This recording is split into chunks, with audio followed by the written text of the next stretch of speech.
I'm really excited to do this talk tonight because the topic that we're talking about, I think, is absolutely spot on for the times that we're living in now. And tonight we're going to be talking with Karen Chegwidden, and she's the mother of 3, and her 2 adult children gained admission to uni without ever having been to high school and without a HSC. Karen lives in the middle of the bush in northern New South Wales, and she works as a midwife. In her spare time, she's president of the Home Education Association, which is a voluntary role in a national not-for-profit organisation, and it's dedicated to supporting home educators right across Australia. Now, I'll just mention here, because Karen is right in the middle of the bush and she is linked to us via satellite, sometimes apparently she might get, a bit of pixelation and we might lose her for a second, but stick with us and it will come back. Welcome, Karen. Thanks, Molly. It's a pleasure to be here. Yes, thank you so much. When we thought about this topic, it's very relevant because of all the homeschooling that everyone's been forced to do with the COVID issue. And my daughter was complaining because she found it very, very difficult. She runs a business from home and trying to educate her children. So she found that aspect very difficult. And I must admit, I thought, I don't know that I could have ever homeschooled. I used to love it when, the holidays were over and it was time for school again, so the kids could be back at school. So I guess I'm a bit too selfish, perhaps. But I'd like to ask you first, why did you get involved in homeschooling? What led you to make that choice? Yeah, so for us, for my family, it wasn't a choice that we made proactively. It was a choice that we made when we were in a position where we felt like we had no other choice. My older 2 children both went off to school at 5, like most kids do, and a few years down the track, by the time he was 8, my eldest son, who's my second child, was really just not coping with school. He wasn't learning well. His behaviour was spiralling out of control. And having been to Christian school and to public school and to Steiner school, we eventually went, okay, I think we better just do this ourselves. And so, I always say to people, we were dragged kicking and screaming into this gig. We thought it was going to be temporary, but it absolutely changed our lives for the better. And we saw our struggling little boy change from a child who hated going to school, who hated learning, who was angry and acting out, to being an engaged, happy little boy again. And so for us, we got our son back. Now he's 3-year-old and he's at university, and the dyslexia that caused all of the grief way back in the beginning really doesn't impact him very much at all anymore. And home education did that.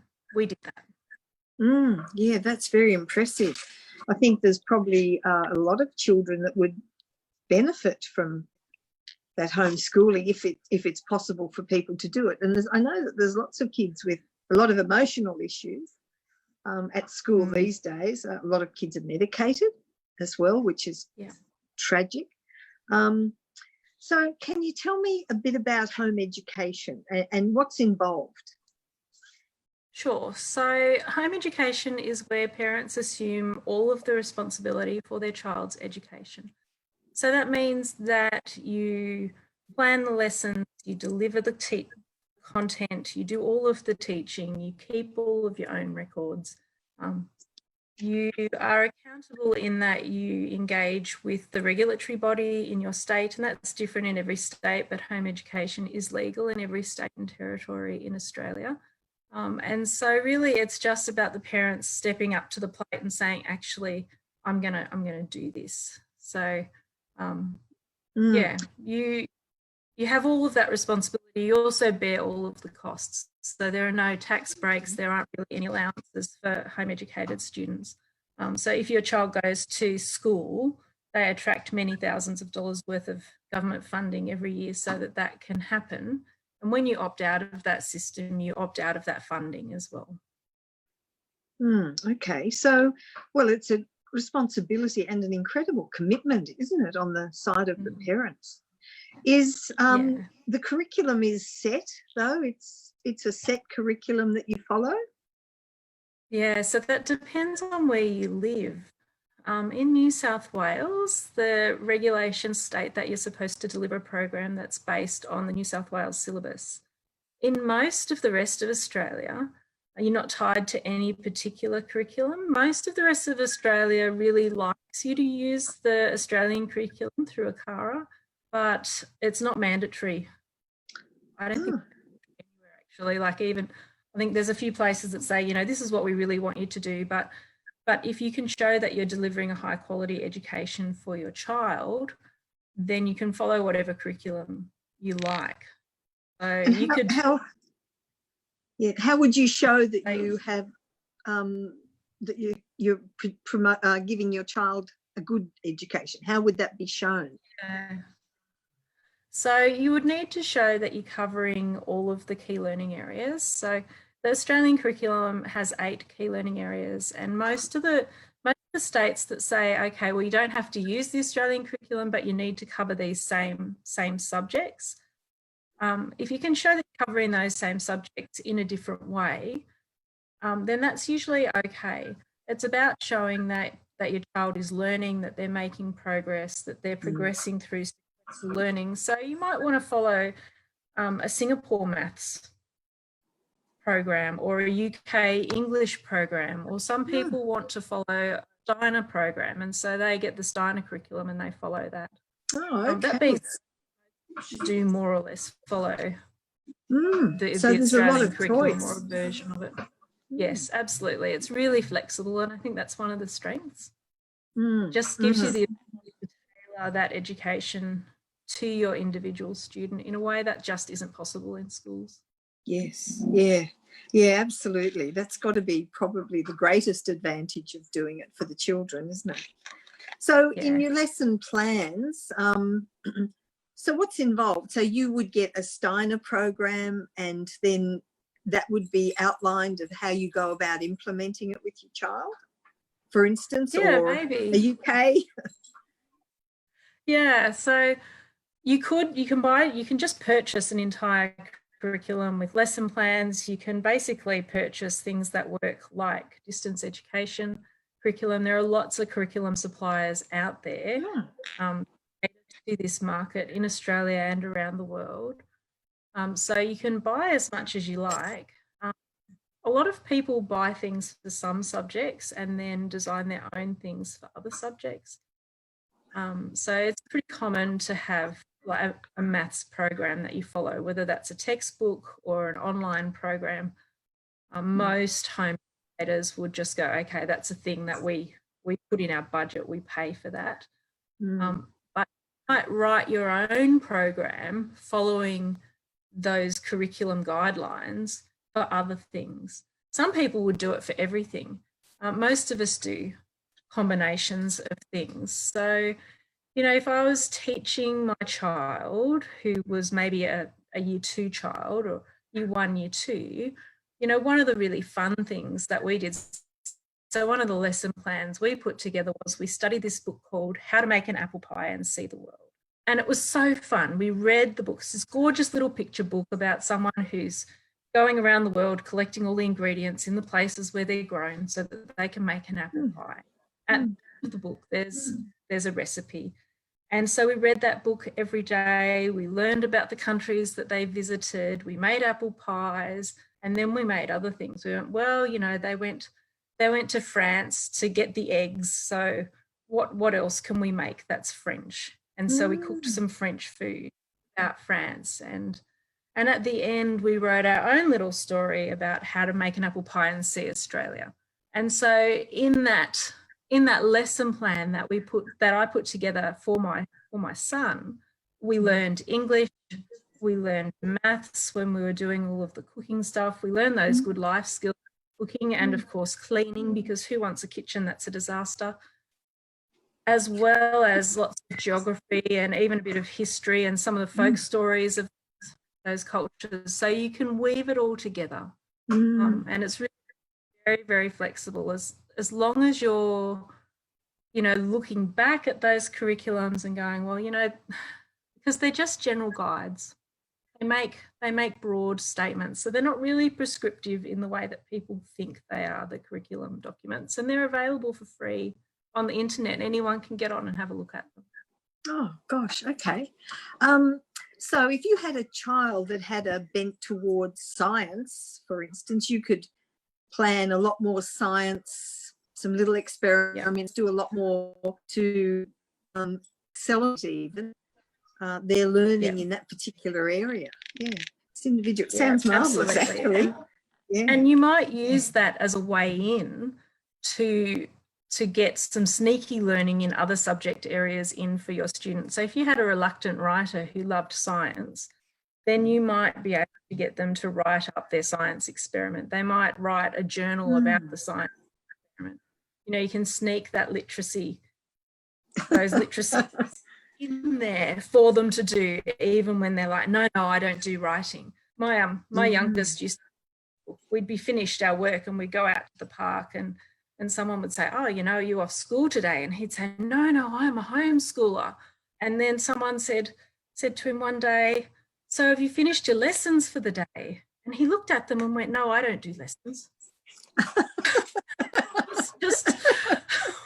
It's one of those, moments where you think, open up and swallow me earth, because of course we do lessons, but he didn't identify them as lessons because they were fun and they were things that he was interested in, and we snuck it in when he was thinking that he was having fun. Sounds like good parenting. So is it difficult, say you work from home, say you're a mum who has an online business or something, how difficult is it to combine educating your child at home and running a business from home? Because a lot of people do that these days, don't they? Yes, they do. Look, it's challenging, but it's definitely doable. I think it's about having clearly defined expectations and about accessing the support that you need. So I know for me, I worked outside of the home alongside home educating my children forever since they started back in 2008.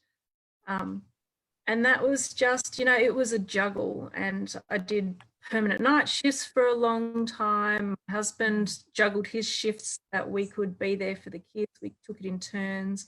We partnered with other families in our community as well. So, one of the other mums, I would have her kids one day a week and we would do particular subjects. We did art and music at my house. And then when I was at work, her kids would go to my kids would go to her house, and they would do cooking and gardening and that kind of stuff together. So I think that there are lots of ways that you can get through it.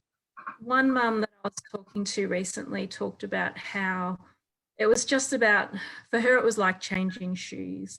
And so in the morning, she put on her metaphorical joggers and she had this clearly defined time where she dedicated to home education, to being there with her children, doing that structured, really focused learning. And then in the afternoon, they did more self-directed things, and she put on her metaphorical high heels and did her work. And that was her work. And over time, the kids learn that that's what's going to happen. It's not instantaneous, and it is a journey. It's difficult for so many families at the moment that have just been thrown in and expected to be able to do it all at once. Most of us, as we come to homeschooling, and probably more than half of the homeschooling community now are like me, the people for whom home education wasn't their first choice. So they have these other lives, and they've had a different experience of education, and so they have to figure out how to do that. And we know that that doesn't happen overnight. It happens over a period of weeks and many times over a period of months.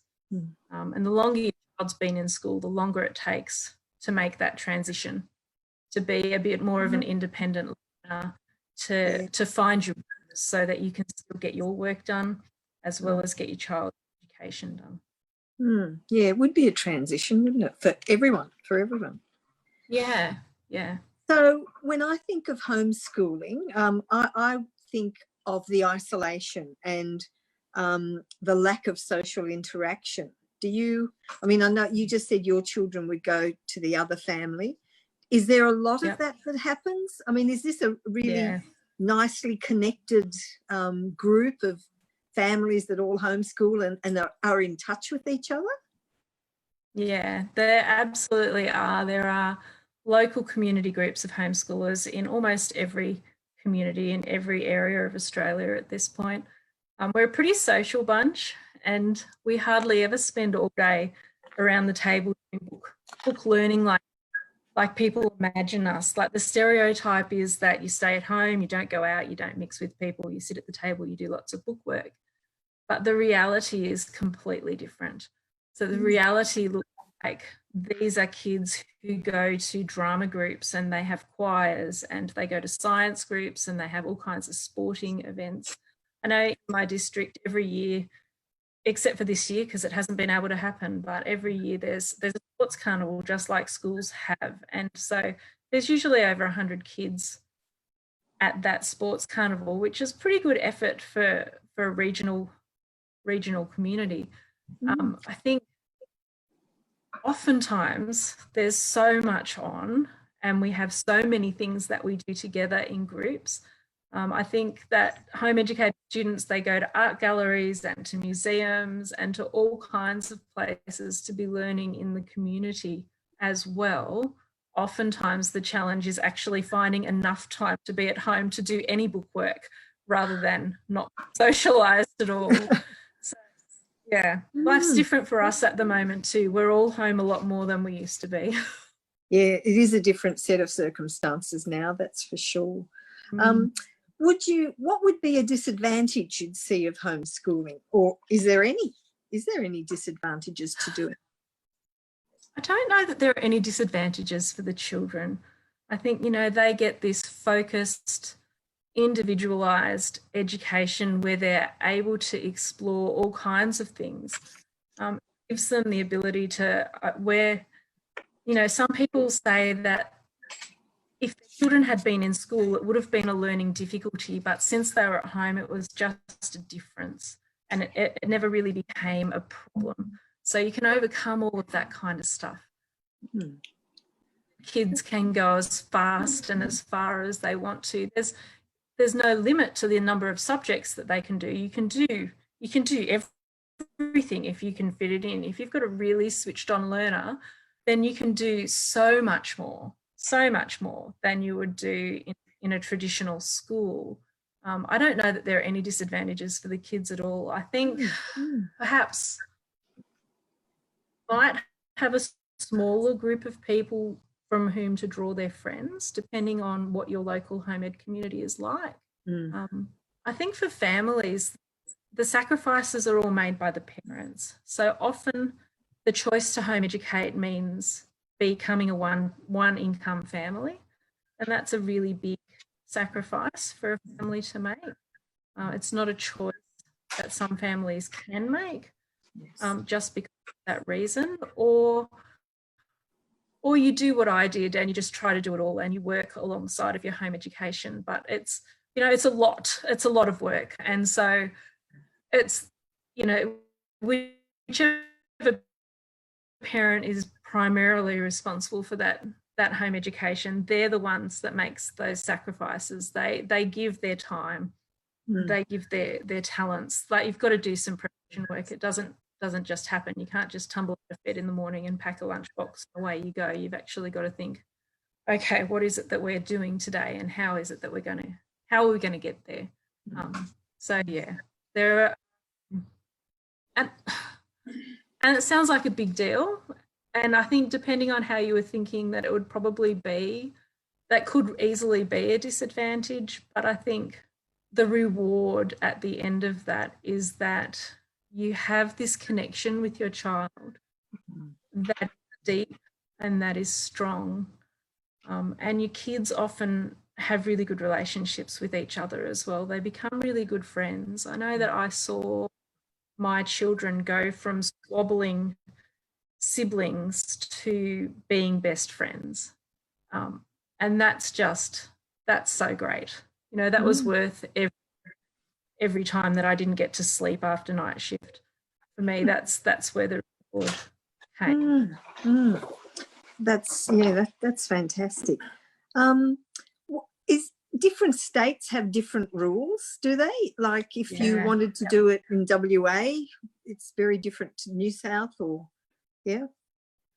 Yeah, look, they all have some broad similarities. You're required to register with your regulatory body in whatever state you're in. So several states have a process where you basically fill in a form, someone from the regulatory body contacts you, there's an interview process, and then they recommend you for registration or not, hardly ever not. That's basically what the process looks like in New South Wales and in Western Australia. In Victoria, it's mostly done by paperwork. So you just send in your form and then they do an audit of a certain number of families every year. So they will ask you for more information. They look over your program, that kind of stuff, but they only visit 10% of the families each year in this random audit selection for their visiting process. Queensland doesn't visit at all. It's completely paperwork for them. So again, you send in a form, you send in your education plan. Once a year, you send in a progress report, and it's all done via the paperwork, which until recently was snail mail, but of course now they've had to make the change to email. So that's to see. Probably the only really different state is South Australia. In fact, you enrol in a school and then you apply for an exemption to attend. So you're always connected to that school. It's an interesting system, and it's really the only one that's quite different. All the other states have varying components that involve the initial form, some sort of an assessment visit, or sending in paperwork instead of that assessment visit, and then reporting. So you mentioned that they assess you and they approve or not approve. What sort of circumstances might there be for the regulatory body decision to be, no, you can't homeschool? What would trigger that, do you think? Yeah, look, they all have particular requirements that they want to see. So in New South Wales, they want to see that you've got a learning plan. They want to see that you've got adequate resources.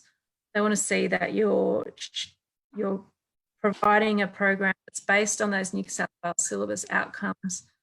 And they want to see your child to make sure that they're safe. So there's a child protection component of it. So they like to visualise the child for that reason. And that's the thing that happens in several states. Reasons they would knock you back are often around not having adequate plans in place or not having adequate resources. And as I said, it hardly ever happens. And when it does, you know, mostly they would say, look, you can have a really short registration period, but these are the things that we're concerned about, and this is what we want you to fix. So we're going to come back in a month or two and have another look. Yeah, very, very rare that anyone gets knocked back. So, you know, like in Queensland, you've got to show that your child's made progress. You've got to describe your teaching and learning strategies. You provide work samples. If you don't provide the things that they need, they write to you and say, look, we need these things or we won't be able to approve it, and you've got 28 days to provide them. And so as long as you provide them, generally you're all good. I think at that point you didn't provide them what they needed, then you would get a letter saying you're not registered anymore. Okay. And in South Australia, because you have to be aligned with a school, is that so the school can continue to get the funding for that child? I Do you think? don't I don't know. know. It's just a thought. Yeah, I really don't know how the funding works in South Australia, but you continue to be connected to that school. So yeah, I don't know why. It's an unusual model and it's quite different to everywhere else. So around Australia, how many kids are homeschooled? What's the numbers like? Wow. Yeah, that's the $64 million question, really. The answer is that no one really knows, because we think that there are probably easily as many children who are homeschooled and not registered as there are who are homeschooled and registered.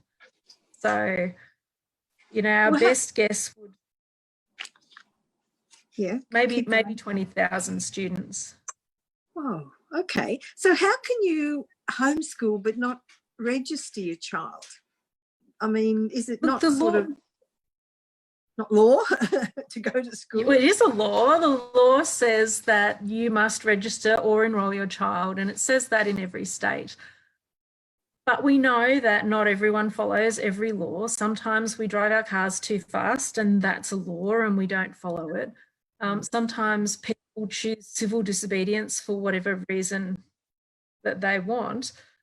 People have all different reasons for doing all different things in life, and they're just choices that people make. Okay, that's interesting. States that have really good regulations and legislation around home education enjoy a higher percentage, a higher engagement with the system. So places like the ACT and Victoria probably have higher levels of registration than somewhere like New South Wales, where it's often quite difficult to engage with that regulatory body. Like for instance, if you're in Victoria or Tasmania or the ACT, you could be a registered home educator and you could attend school part-time 1 or 2 days a week or for a particular subject. And that would be okay because that's facilitated in those states. But if you're in New South Wales or Queensland, it's just not possible. Do you think it's an advantage to homeschool and a little bit of school, or a disadvantage? How do you think that sits? I think that more options is better. Okay. I think that the more options and the more choices that we have around education and how that's delivered, the more students' needs will be met. And so for some students, doing that combination is going to be really valuable. It'll be really worthwhile. How fantastic to live in a state where that's possible, where you have those choices you can make. Too, it could be supportive of families. So it could be, if you're a family that needs to work part-time, then having your child in school a couple of days a week really takes that pressure off. And that can be a good thing. Can let children who have special needs, like maybe autism, who might struggle to go to school all of the time, but who would really enjoy being there just 1 or 2 days a week, it allows them to have that opportunity. And for children who are elite sports people, for example, who are doing all that extra training, who are competing in swimming or gymnastics or golf or whatever it is, they have the ability then to be part of the school's competitions, and so regional zone, all of that kind of stuff, which you can't do when you sit outside of the school system. So to be able to access those things that are really important to your child, I think that's a huge advantage.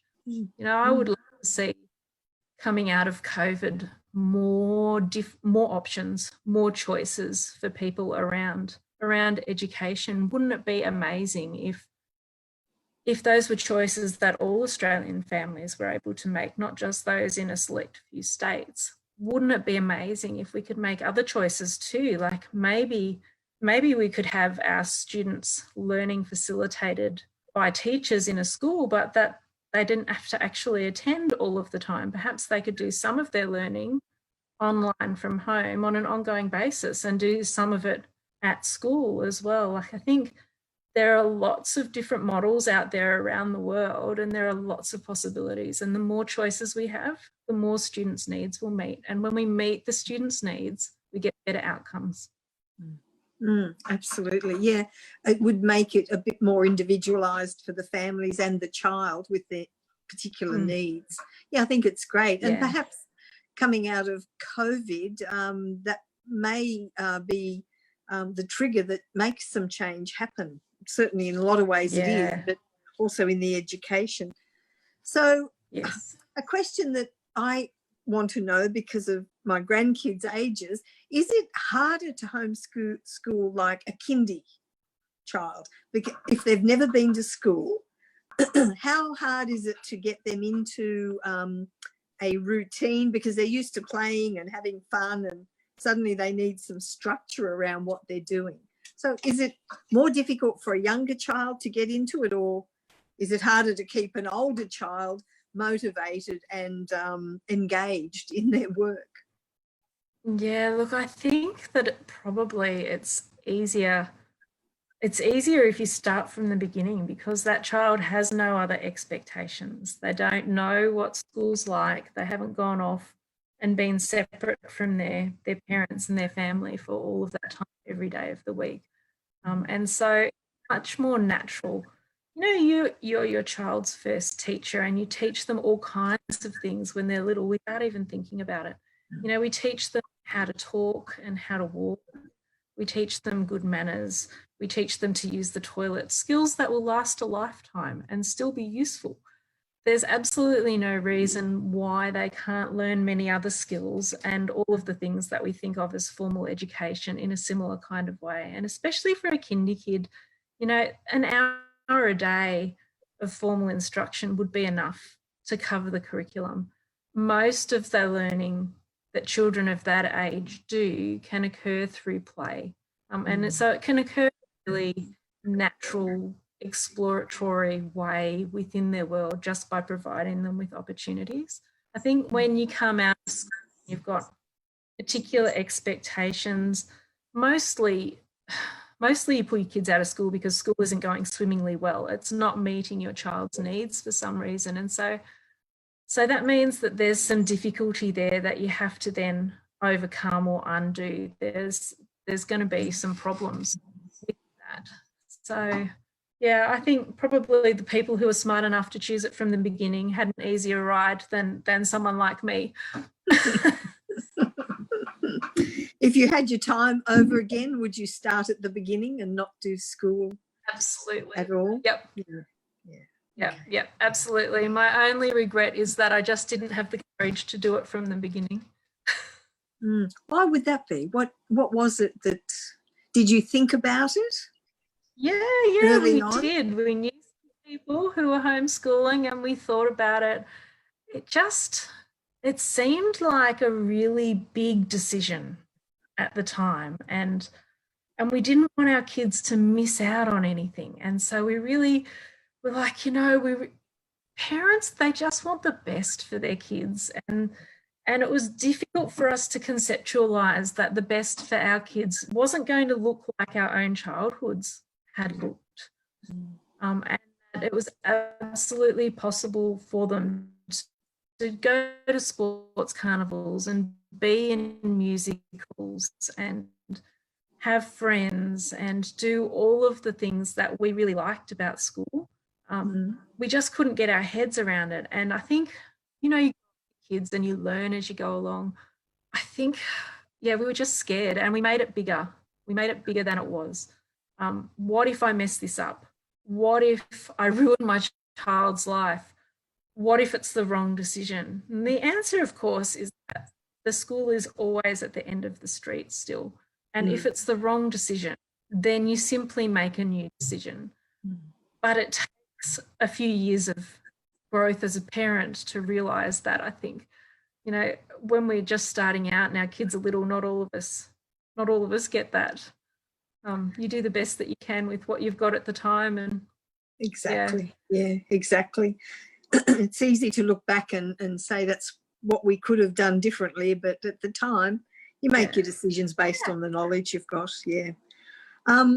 So with homeschooling now and Zoom, is there a lot more interaction between the kids online with other children, or does that not happen? Yeah, look, No, that does happen, and they've come up with all kinds of creative ways to play games together through connections like Zoom.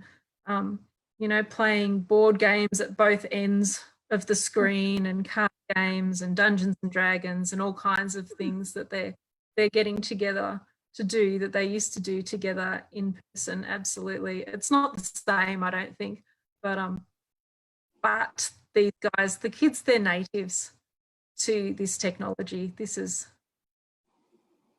their generation, and so they just really take to it. They find ways to do things that we never even thought were possible. If you had asked me in January if I knew anyone who played Uno on Zoom, I would have said no. But if you asked me, the answer is absolutely yes. Well, that's amazing. It is amazing, isn't it? Yeah, it is. Yeah, look, I guess, well, there's clearly a lot of people who are doing it. And when I was talking to my daughter, she said, Mum, there's a lot of people in our community, and she's in suburban Sydney. So are there lots more in the cities coming into homeschooling? I mean, in my perception, sorry, go on. No, you go on. Oh, well, my perception is homeschooling would be isolated areas where you can't really get to school, or, you know, something in the outback, or that's sort of my perception. But, you know, my daughter said, Mum, there's lots of them in the city. Yeah, there are lots of them. Yeah, absolutely. There are loads of kids in cities who are home educated, and, you know, it's a choice that families make for all kinds of reasons. There certainly are very large groups in all of the city areas, in all the suburban areas. You know, I know on the Central Coast, there's probably a group that has over 300 families in it. Gosh. So that's a lot of kids. That's a lot of children. Yeah. So in your there's large communities in Sydney. In part of your organisation, do you sort of organise any get-togethers, or is that more of a community thing that groups do together? Yeah, so the answer to that is a little bit of both.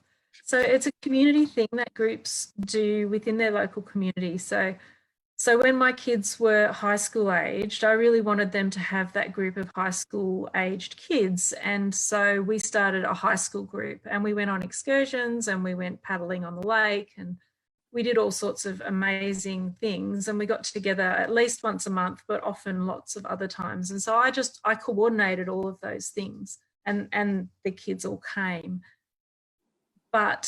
And that's mostly how it works in our communities, is that one of the mums will go, actually, I really want to organise an excursion to the state library. Who wants to come? And so then people from within the community put up their hands like, yeah, I'll be part of that. Yeah, I'll be part of that. And so the group forms, and they go off and they do things. So sometimes there are single events, sometimes they're weekly events. And usually that happens at the community level. The role that the Home Education Association plays in that is about insurance. So we provide insurance to our members that protects the organiser. So public liability insurance that all of our members have access to. We also provide insurance for work experience, so that home educated students can go off and do work experience just like their traditionally schooled peers might. Certainly well organised, isn't it? What about it? Yeah, often you need public liability. Yeah, I hadn't thought. Sorry, I was just going to say public liability insurance to be able to hire community facilities too. So if you wanted to meet in a hall to do a science group, you need to have that public liability to be able to hire the hall. So yeah, that's where the HEA and we provide that.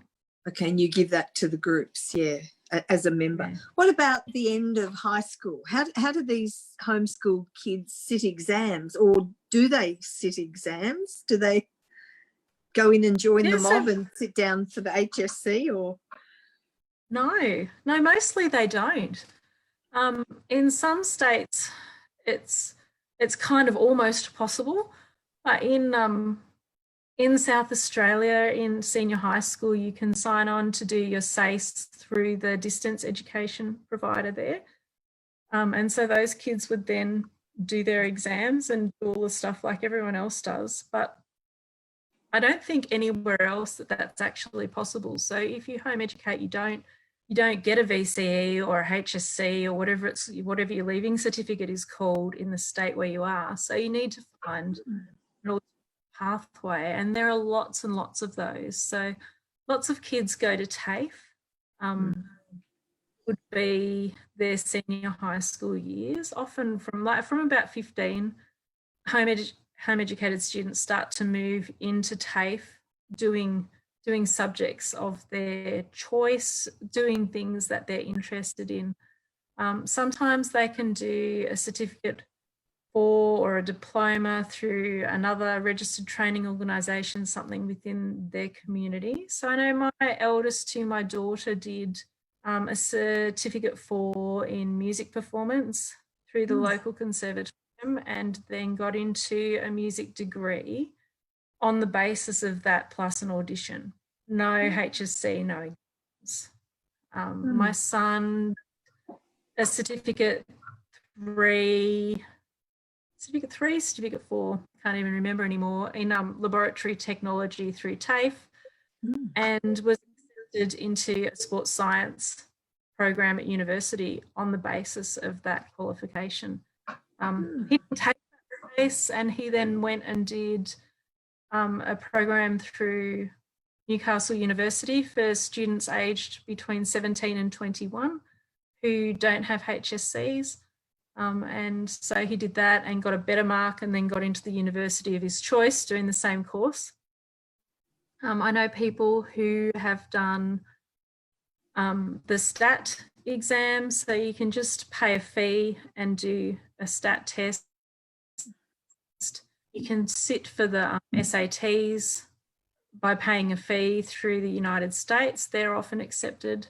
Most universities have a direct entrance exam that you could just go and sit. If you know exactly where you want to go and what you want to do, you can just go and sit that entrance exam. Many universities have that kind of bridging course for students to go and do, generate an ATAR that will let them then get into university.